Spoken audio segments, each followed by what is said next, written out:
ಇದಕ್ಕೆ ನಾನು 1 ಸ್ಪೂನಷ್ಟು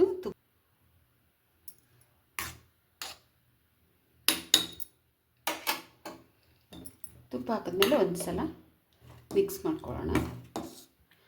ನೀವು ಜಾಸ್ತಿ ಬೇಕಾದರೂ ಹಾಕ್ಕೊಳ್ಬೋದು, ನನಗಿಷ್ಟು ಸಾಕು ಅಂತ ಅನಿಸುತ್ತೆ. ತುಂಬ ತುಪ್ಪ ಹಾಕಿದರೂ ಕೂಡ ತಿನ್ನೋದಕ್ಕೂ. ಇದು ಬೆಳ್ಳಿಗೆ ಇದೆ. ಬೆಲ್ಲದ ಕಲರ್ ಯಾಕಿಲ್ಲ ಅಂತಂದರೆ ಬೆಲ್ಲ ಬಿಳಿ ಬೆಲ್ಲ ಆಗಿದೆ. ಸ್ವಲ್ಪ ಕಪ್ಪು ಬೆಲ್ಲ ಹಾಕಿದ್ರೆ ಬಣ್ಣ ಕೂಡ ಚೇಂಜ್ ಆಗುತ್ತೆ. ಇವಾಗ ಇದು ಬಣ್ಣ ಚೇಂಜ್ ಆಗಿಲ್ಲ, ಹಾಗೆ ಇದೆ. ಎಲ್ಲರಿಗೂ ನಮಸ್ಕಾರ. ಎಲ್ಲರೂ ಹೇಗಿದ್ದೀರಾ? ಎಲ್ಲರೂ ಚೆನ್ನಾಗಿದ್ದೀರಾ ಅಂದ್ಕೊಂಡಿದ್ದೀನಿ. ನಾನು ಕೂಡ ಚೆನ್ನಾಗಿದ್ದೀನಿ. ಮೊದಲನೇದಾಗಿ ಎಲ್ಲರಿಗೂ ಭೀಮನ ಅಮಾವಾಸ್ಯೆಯ ಶುಭಾಶಯಗಳು. ಭೀಮನ ಶಕ್ತಿ, ಭೀಮನ ಧೈರ್ಯ ಎಲ್ಲರಿಗೂ ಬರಲಿ. ಎಲ್ರಿಗೂ ಕೂಡ, ಎಲ್ಲ ಹೆಣ್ಮಕ್ಳಿಗೂ ಕೂಡ ಒಳ್ಳೆಯದಾಗಲಿ. ಅಷ್ಟೇ ಅಲ್ಲ, ಎಲ್ಲ ಗಂಡ್ಮಕ್ಳಿಗೂ ಕೂಡ ಒಳ್ಳೆಯದಾಗಲಿ. ಬನ್ನಿ, ಇವತ್ತು ನಾನು ಅಮಾವಾಸ್ಯೆಗೆ ಪೂಜೆಗೆ ಅಂತೇಳಿ ನೈವೇದ್ಯವನ್ನು ಮಾಡ್ಕೊಳ್ತಾ ಇದ್ದೀನಿ. ಗೂಡಾನ್ನ ಅಂತಂದರೆ ಹೇಗೆ ಮಾಡೋದು ಅಂತೇಳಿ ತೋರಿಸ್ಕೊಡ್ತೀನಿ.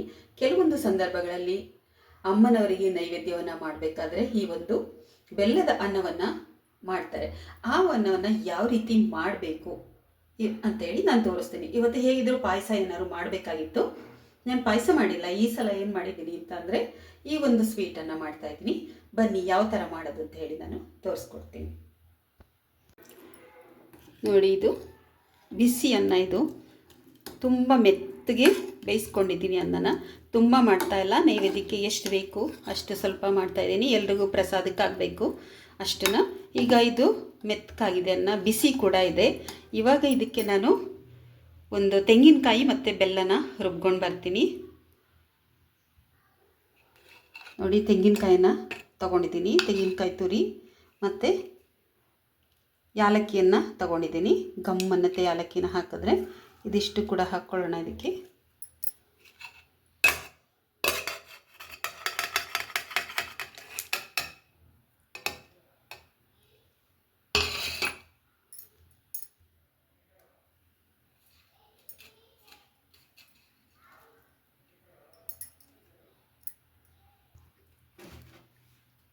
ಇವಾಗ ನಾನು ಬೆಲ್ಲ ತೊಗೊಂಡಿದ್ದೀನಿ. ನೋಡಿ, 1 ಕಪ್ಪಷ್ಟು ತೊಗೊಂಡಿದ್ದೀನಿ. ಇಷ್ಟು ಬೆಲ್ಲವನ್ನು ಕೂಡ ಇದಕ್ಕೆ ಬೆರೆಸ್ಕೊಳ್ತೀನಿ.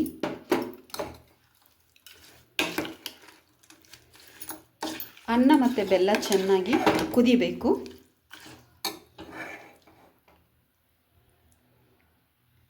ಇವಾಗ ತೆಂಗಿನಕಾಯಿನ ನುಣ್ಣಗೆ ರುಬ್ಕೊಳ್ಳೋಣ. ನೋಡಿ, ಒಲೆ ಪೂಜೆ ಕೂಡ ಮಾಡ್ಕೊಂಡಿದ್ದೀನಿ. ಒಲೆ ಪೂಜೆ ಆಗಿದೆ. ಆಮೇಲೆ ಸ್ವೀಟ್ಸನ್ನು ಮಾಡಬೇಕು.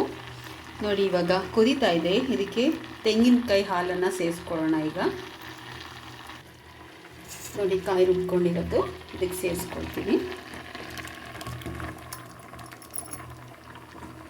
ಎಷ್ಟು ಚೆನ್ನಾಗಿರುತ್ತೆ ಅಂದರೆ ಅಷ್ಟು ಚೆನ್ನಾಗಿರೋದಕ್ಕೆ. ಇದಕ್ಕೆ ಹೆಸರುಬೇಳೆ ಹಾಕ್ಬಿಟ್ರೆ ಮಾತ್ರ ಪೊಂಗಲ್ ಆಗುತ್ತೆ. ಈಗ ಚೆನ್ನಾಗಿ ಕೈ ಆಡ್ಕೊಳ್ಳೋಣ. ಈಗ ತೆಂಗಿನಕಾಯಿ ಜೊತೆಯಲ್ಲಿ ಅನ್ನ ಬೇಯಬೇಕು. ಚೆನ್ನಾಗಿ ಕುದಿಸ್ಬೇಕಷ್ಟೇ. ಕುದಿಸಿದ್ರೆ ಚೆನ್ನಾಗಾಗುತ್ತೆ.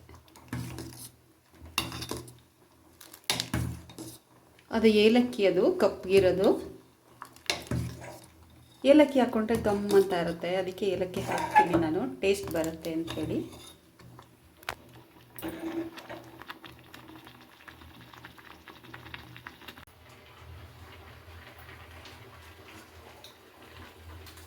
ಎಷ್ಟು ಚೆನ್ನಾಗಿ ಕುದೀತಾ ಇದೆ ಅಂತ.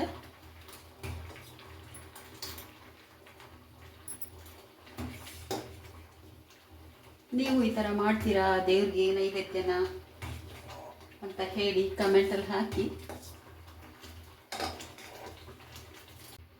ನೋಡಿ, ಈ ಥರ ಮಾಡಿದ್ರೆ ನೈವೇದ್ಯ ಆಯಿತು. ಚೆರುವು ಅಂತ ಅಂದರೆ ಕೊಬ್ಬರಿ ಮಿಠಾಯಿ ಇರ್ಬೋದು, ಹಾಗೂ ಕರ್ಗಡ್ಬು ಮತ್ತು ಕಡಲೆ, ಕೊಬ್ಬರಿ ಸಕ್ಕರೆ, ಕಡಲೆ ಬೆಲ್ಲ ಇದನ್ನೆಲ್ಲ ಇಟ್ಟರೆ ಏನಾಗುತ್ತೆ ಅಂದರೆ ಚೆರುವು ಅಂತ ಅನಿಸ್ಕೊಳ್ಳುತ್ತೆ. ಅದು ಚೆರುವನ್ನ ನಾವು ಪ್ರತಿದಿನ ಏನಾದರೂ ಒಂದು ಇಡ್ತಾ ಇರ್ತೀವಿ. ಸ್ವೀಟನ್ನು ದೇವ್ರಿಗೆ ನೈವೇದ್ಯನ ಹಬ್ಬಗಳಲ್ಲಿ ನೈವೇದ್ಯವನ್ನು ಮಾಡ್ಕೊಳ್ತೀವಿ. ಪಾಯಸ ಇದೆಲ್ಲ ಮಾಡಿದ್ರೆ ಅದು ನೈವೇದ್ಯ ಆಗುತ್ತೆ. ಈಗ ನಮ್ಮದು ನೈವೇದ್ಯ ಚೆನ್ನಾಗಿ ಕುದ್ದಿ ಬಂದಿದೆ. ಈಗ ನಾನು ಆಫ್ ಮಾಡ್ಕೊಂಡ್ಬಿಡ್ತೀನಿ.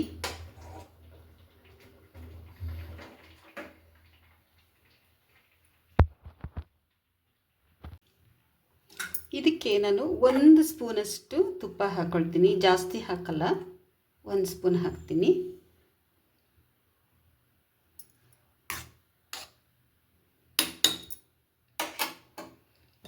ತುಪ್ಪ ಹಾಕಿದ್ಮೇಲೆ ಒಂದು ಸಲ ಮಿಕ್ಸ್ ಮಾಡ್ಕೊಳ್ಳೋಣ. ನೀವು ಜಾಸ್ತಿ ಬೇಕಾದರೂ ಹಾಕ್ಕೊಳ್ಬೋದು, ನನಗಿಷ್ಟು ಸಾಕು ಅಂತ ಅನಿಸುತ್ತೆ. ತುಂಬ ತುಪ್ಪ ಹಾಕಿದರೂ ಕೂಡ ತಿನ್ನೋದಕ್ಕೂ ಕೂಡ ಆಗಲ್ಲ. ತುಂಬ ಎಮ್ಮಿ ಆಗಿದೆ ಅಂತ ಅಂದರೆ ಅಷ್ಟು ಎಮ್ಮಿ ಆಗಿರುತ್ತೆ. ಇದು ಬೆಳ್ಳಿಗೆ ಇದೆ. ಬೆಲ್ಲದ ಕಲರ್ ಯಾಕಿಲ್ಲ ಅಂತಂದರೆ ಬೆಲ್ಲ ಬಿಳಿ ಬೆಲ್ಲ ಆಗಿದೆ. ಸ್ವಲ್ಪ ಕಪ್ಪು ಬೆಲ್ಲ ಹಾಕಿದ್ರೆ ಬಣ್ಣ ಕೂಡ ಚೇಂಜ್ ಆಗುತ್ತೆ. ಇವಾಗ ಇದು ಬಣ್ಣ ಚೇಂಜ್ ಆಗಿಲ್ಲ, ಹಾಗೆ ಇದೆ.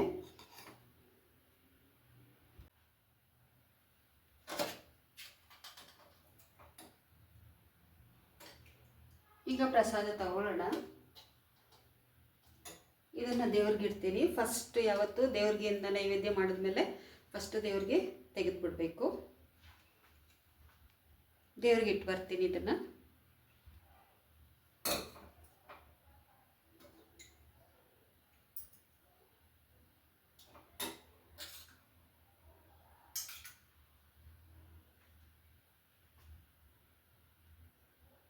ನೋಡಿ ಹೇಗಾಗಿದೆ ಅಂಥೇಳಿ ನೋಡೋಣ. ದೇವ್ರಿಗೆ ಕೊಡೋದಕ್ಕೆ ಮೊದಲು ಯಾವತ್ತೂ ಕೂಡ ಟೇಸ್ಟ್ ಮಾಡಲೇಬಾರ್ದು, ರುಚಿ ನೋಡಲೇಬಾರ್ದು. ಅದು ಹೇಗಿದ್ರೂ ಪರವಾಗಿಲ್ಲ, ನೀವು ಹೇಗೆ ಮಾಡಿರ್ತೀರ ಹಾಗೆ ಇಡಬೇಕು. ಆನಂತರ ನೀವು ಅದನ್ನು ಪ್ರಸಾದವಾಗಿ ಸ್ವೀಕರಿಸಿದಾಗ ಆವಾಗ ನೋಡಿ, ನೀವು ಏನೂ ಟೇಸ್ಟೇ ಮಾಡಿರಲ್ಲ, ಆದರೂ ಕೂಡ ಎಲ್ಲ ಕರೆಕ್ಟಾಗಿ ಬಂದಿರುತ್ತೆ. ತುಂಬಾ ಚೆನ್ನಾಗಿರುತ್ತೆ, ಹದವಾಗಿ ಬಂದಿರುತ್ತೆ. ಎಲ್ಲವನ್ನು ನಾವು ಕರೆಕ್ಟಾಗಿ ಹಾಕಿರ್ತೀವಿ. ಅದಕ್ಕೆ ಹೇಳೋದು ದೇವರ ಮಹಿಮೆ ಅಂತ ಹೇಳಿ.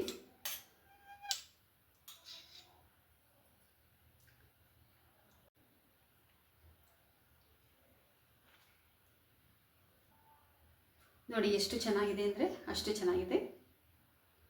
ಮಂಗಳವಾರ, ಶುಕ್ರವಾರ ಯಾವತ್ತು ಬೇಕಾದರೂ ಇದನ್ನು ಮಾಡಿ ದೇವರಿಗೆ ಇಡ್ಬೋದು. ಪ್ರಸಾದಕ್ಕೂ ಕೂಡ ಇದನ್ನು ಮಾಡ್ಬೋದು, ತುಂಬಾ ಚೆನ್ನಾಗಿರುತ್ತೆ. ಇದಕ್ಕೊಂದು ಸ್ವಲ್ಪ ಹೆಸರುಬೇಳೆ ಹಾಕಿ ನೀವು ಮಾಡಿಕೊಂಡ್ರೆ ಅದು ಕೂಡ ಸ್ವೀಟ್ ಪೊಂಗಲ್ ಆಗುತ್ತೆ. ಇದನ್ನು ಬರೀ ಬೆಲ್ಲದನ್ನ ಅಂತ ಹೇಳಿರೋದ್ರಿಂದ ಇದಕ್ಕೆ ನಾನು ಹೆಸರುಬೇಳೆಯನ್ನು ಹಾಕಿಲ್ಲ.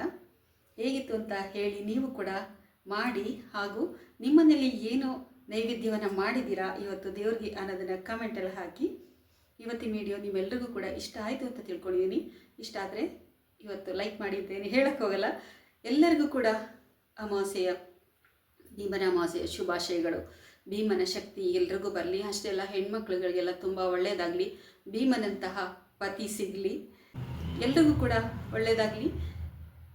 ಇಷ್ಟೊತ್ತರೆಗೂ ಈ ವಿಡಿಯೋ ನೋಡೋದಕ್ಕೆ ಎಲ್ಲರಿಗೂ ನನ್ನ ತುಂಬು ಹೃದಯದ ಧನ್ಯವಾದಗಳು.